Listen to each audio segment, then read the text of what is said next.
ફરી એકવાર બજારમાં ભાયડો બૂમ પડાવશે અને જેને જેને પેટમાં દુખતું હોય એ લઈ આવજો કાં તો અમને બોલાવી લેજો.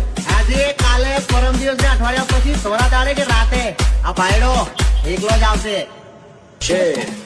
अकेला ही आता है.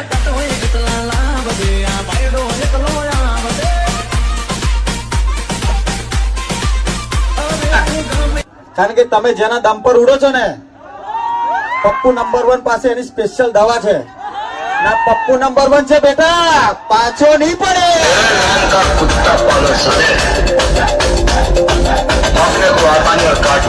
रात तो हमारा ही रहे.